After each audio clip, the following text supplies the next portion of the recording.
Alright, well, we're going to try our hand at a Theros Block draft. I need to get some practice in because I have not been doing well. Crewfix is not very good. I think the easy picks here, Starfish. Font is pretty good. It allows you to kind of take the best cards out of the packs and kind of get greedy. But given the lack of blue cards in this pack, I mean, you could say the same for green, but I think I'm going to take the Starfish here. Riddle of Lightning is pretty good. The white cards aren't great. This pack is not very strong, but we'll take the Starfish. I like playing blue-red, blue-black a lot. Blue-red more, especially in full block. It's also where I've had the most success. But we'll take the Starfish and see where that brings us. The good thing about playing blue-red is that in Born of the Gods you get Bolt of Keranos, Fall of the Hammer. Warwing Siren is very good in that deck, so is Magma Spray. I think I'll stay open for now and take the Warwing Siren. Can possibly play blue-white heroic, even though the heroic decks have gotten a little bit worse, in my opinion. I think I'd rather keep my options open. You never know, there might be a bomb in the next pack that could steer me into a second color, but for now I think we'll take the Warwind Siren and stay open.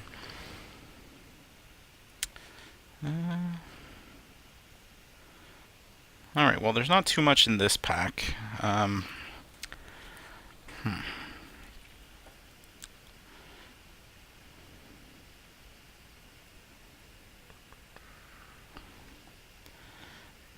Yeah, I'm really not sure what to do here. I could just take the Ire, which is a decent card. It doesn't always make the main deck, but it's very good in the matchups with against other blue decks or other white decks with a lot of flyers. It certainly lets you control those games, especially since they tend to stall out. The Pin to the Earth is also very good against the Voltron decks. I don't think I need to take the Ire this early. I think I'll play Pin to the Earth. I'll almost always play this since I can put it on a big ground creature and hopefully still have enough flyers to get through in the air without creating a stall, which this card does do. But we'll take that and see what happens here. Well,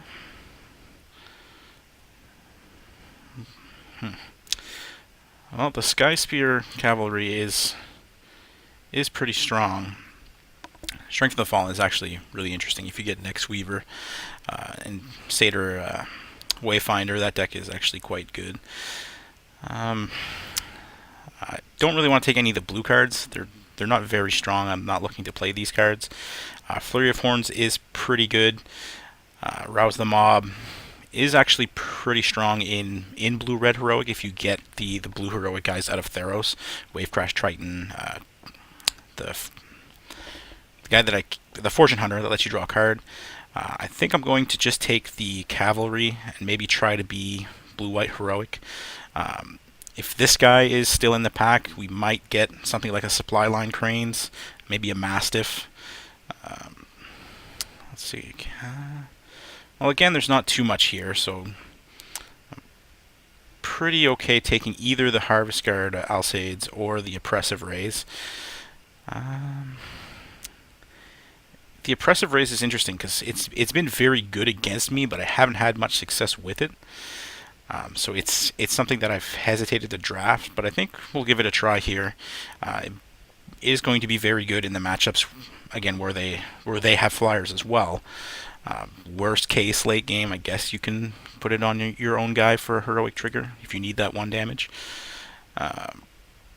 Mortal Obstinacy is actually really good with all of the enchantment creatures. It's a great heroic targeting spell. This guy is actually not that bad, but you really have to be more Voltron based, which I mean it's pack 1. There's not a lot of bestow creatures in this set, but it's harder to build around, I find. Aerial formation, again, we're going to try to take a lot of the heroic creatures. there is, you know, you could make an argument for taking the Lagana Band Trailblazer since we want to take the heroic creatures, but we need the enablers, and this is one of the better ones. It can finish the game really quickly. It can certainly, you know, be defensive if you're against the flyer deck, and you don't have a lot at the moment. Um, I'm interested to see who's going to play the green-black deck, because they're getting all the cards for it. But we'll take the formation here.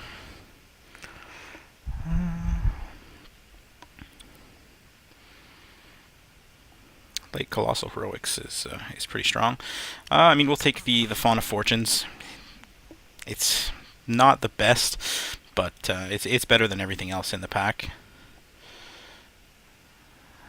I like taking a late Thassa's Devourer or two, especially if you get against a green-white deck, a deck that doesn't have a lot of flyers that, you know, the games might stall out. This can actually become a win condition. It doesn't happen very often, but it has happened. The Chariot is actually quite underrated. It's a lot better in green decks, but I'll certainly take it, and we may play it. Countermand. I mean, we're probably not going to play this, but it is possible that someone, you know, ends up playing in a Johnny or something. We might want a 4-mana counterspell against a bomb of that magnitude. Again, Thassa's Devourer, good against the green-white decks. It's a 2/6. It blocks just about everything, and it'll, like I said, it can win some games in those conditions. So far, not bad. Let's see. I'm not going to main deck the counter, and I don't really want to take these into account. We're probably not playing the Chariot, but we might. So I mean, 8 cards is not bad. None of these are bombs. We're certainly hoping to improve in the next packs. Crow and Skyguard, Ornitharch. You know, obviously, if we leave the Dream and open something like Brimaz, those cards are very good. But just heroic creatures, Crow and Skyguard specifically, would be really, really strong in our deck.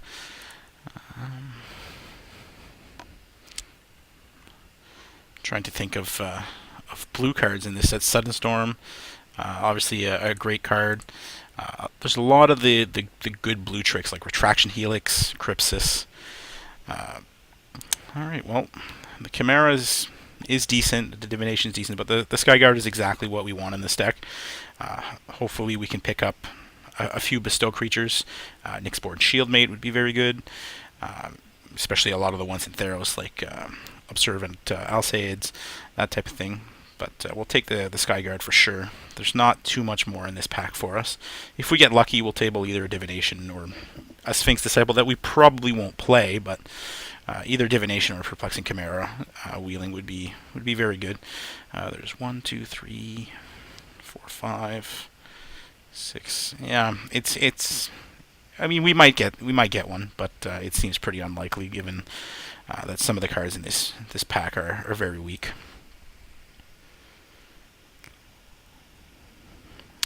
Let's see. Well, Sudden Storm, Archetype of Imagination is a bomb. I mean, it comes down and it ends the game. Especially if they're tapped out, you don't have to worry about it.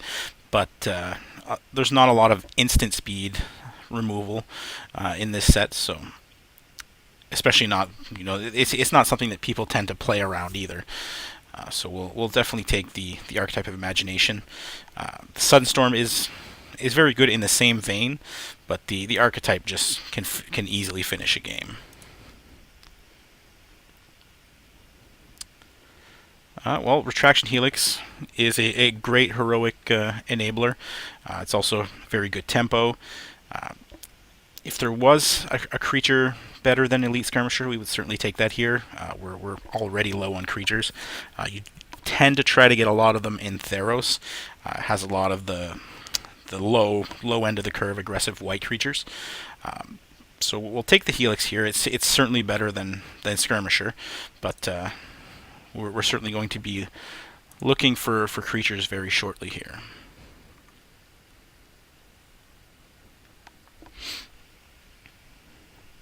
Something like another Skyguard would be great. Obviously, out of Theros, Wingsteed Rider is probably the best card for our deck. The blue-white cards like either Daxos or Battlewise Hoplite Wave Crash Triton, Triton Fortune Hunter, Nimbus Naiad. Theros really has a lot of the cards that make this deck very, very strong, and they're generally all creatures. This is a pretty easy pick. Nyxborn Triton is excellent in this deck. It's fine at 3. You don't usually want to play it at 3. Sometimes you have to, but it's a great bestow on a flyer. So yeah, that's a no-brainer in this pack. We might actually be able to table something decent. Excoriate is playable. Nullify is a great sideboard card. Stratus Walk is very, very good. Vortex Elemental, Springleaf Drum, both great cards. And you get Fated Retribution. You can bring that out of the sideboard for certain matchups if you end up being slower. Given that Weight of the Underworld, Karametra's Favor, Rise, the River Trawler, these are all playable cards. We might actually get something back out of this pack.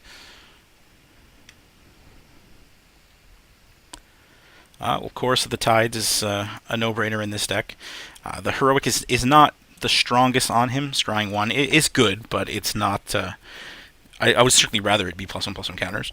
But it's a nice flyer. I mean, 3/2 for 4 in the air is nothing to scoff at. Again, in this pack, we probably won't get anything back. These 3 cards very likely will...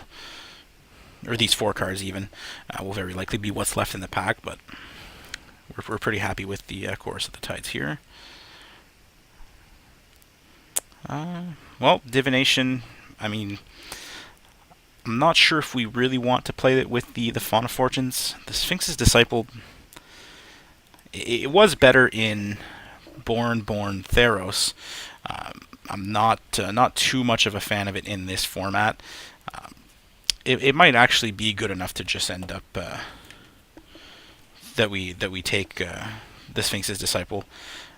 Given that we already have a Fawn of Fortunes, I'm not sure how much card draw I would rather have. It certainly is... Divination is better than Font, especially in a deck with a lot of 2-drops. You know, we should have a creature out early. But I think we're going to take the Disciple here. I mean, we do have a Retraction Helix, which is nice. Well, Flitterstep is very good, but we have a lot of flyers already. The Nyxborn Shieldmate is almost perfect if you end up going turn 2 a Crow and Skyguard, turn 3 Shieldmate, or if we get a Wingsteed Rider and place it on that, even the Warwing Siren. I think it's the easy pick over the Eidolon, which I think is better in blue-green decks, or blue-black decks, just decks that want to have a higher end of the curve. I mean, this deck... This is certainly the top end that I want out of this deck. So we'll certainly take the Shieldmate here. Wow. Sun Guide is very, very good in this deck. Astronomer might not actually be that bad. We have Archetype, we have Nyxborn Triton. We're going to play the Shieldmate, probably the Oppressive Rays, the Moral Obstinacy. We'll play Pin to the Earth.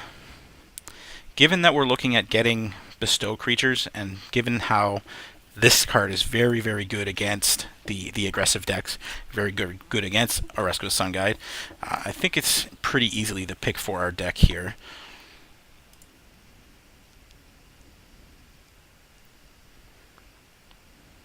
Yeah, this is the pack that we opened. Yeah, we're not really ever going to play a Far's Radiance, so we'll just take a Sphinx's Disciple. I doubt we'll play 2, but we may have to. Let's see. In this deck, we have a couple 1-drops. We might actually be able to reset our Pin to the Earth, which would be decent. Yeah, I mean, I'll board this guy in against the green-white decks, or a lot of the green-based decks that have big creatures. We tabled the Skirmisher, which is excellent. This guy will certainly make the cut. We have a lot of ways to make use of it. A Nullify for the sideboard is perfect. Nothing here, so I guess we have a Chariot that this could kill. It's also more playable than the Drifters.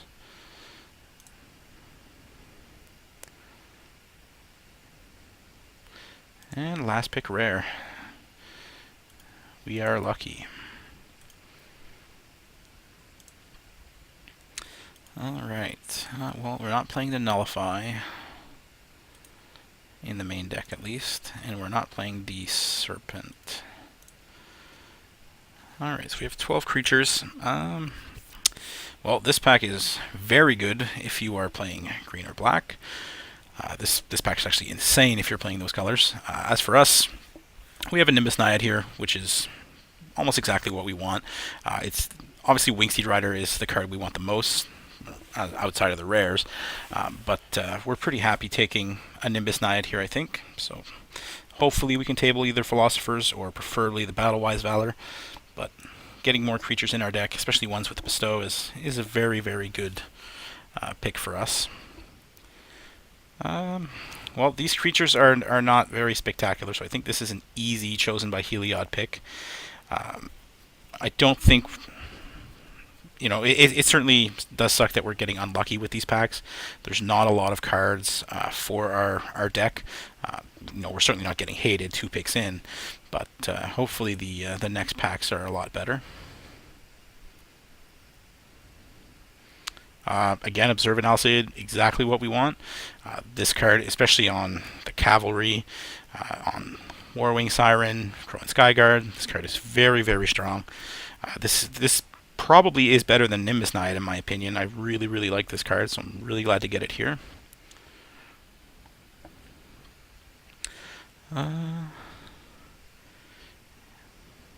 Let's see, we have 14 creatures. 3 of them are, or 4 of them rather, are Bestow creatures. Yeah, I think we're just going to take a Vaporkin. An unchecked Vaporkin can win the game very quickly, even without bestowing it. It's just a great card.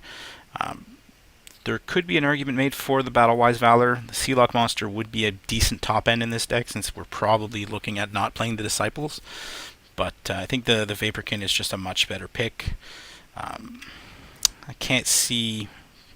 I might want the Battle-Wise Valor, given that I have this many creatures.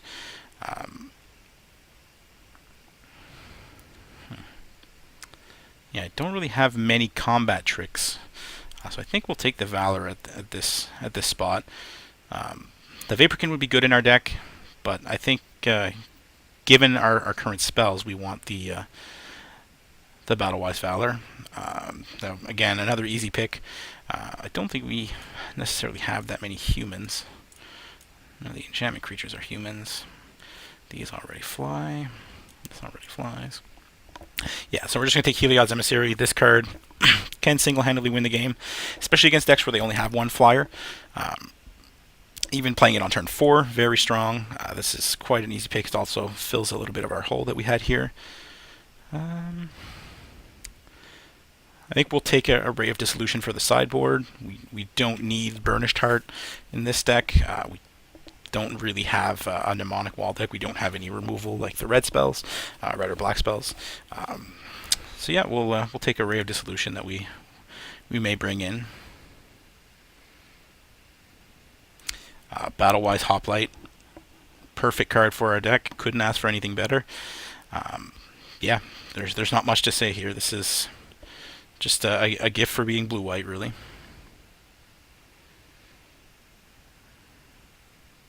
Yeah, and a Traveling Philosophers will make the cut. We'll probably, possibly not even play this Fawn of Fortunes, since right here we have 25 cards. We're not going to play the Disciples for sure. Given the sheer number of 2-drops, let's see, I have 23 right now. If I cut Oppressive Rays, I would want this. It's good with the archetype. The Benthic Giant is a very good sideboard card, but we are very likely going to play this Traveling Philosopher. I already have Thassa's Devourers, which is the same purpose as an Artisan. So I'm going to take the Champion. This card actually kills a lot of our early game if we don't have enablers or tricks. So I'd rather just not play against it. I'm not looking to Everboard in Silent Arbiter anyway, and I may even still get some. None of these cards are particularly good. I guess I'll take a Steam Ottery that might be worth 5 cents at some point. And an all for the sideboard. That's a great late pickup. If we're playing against, another type of Voltron deck, or possibly even a Constellation deck, given that we did see a lot of great black cards, there may be a deck there. So we'll certainly take an annul for our sideboard. 0-4. If we play against a red-white hyper aggro deck, we might want that, but I still doubt it. We have a lot of 2-drops in this deck. So this should be decent. Obviously, we didn't get a lot of the cards that we really wanted, like Wingsteed Rider, but I think this deck is still very good. Archetype of Imagination will certainly steal us games. Let's see. All right. 3.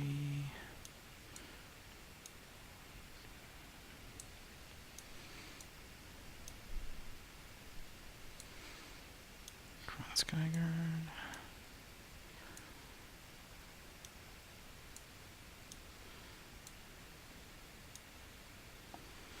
This one we'll put at 4, since we're probably going to play it at 4 a lot of the time. Course of the Tides.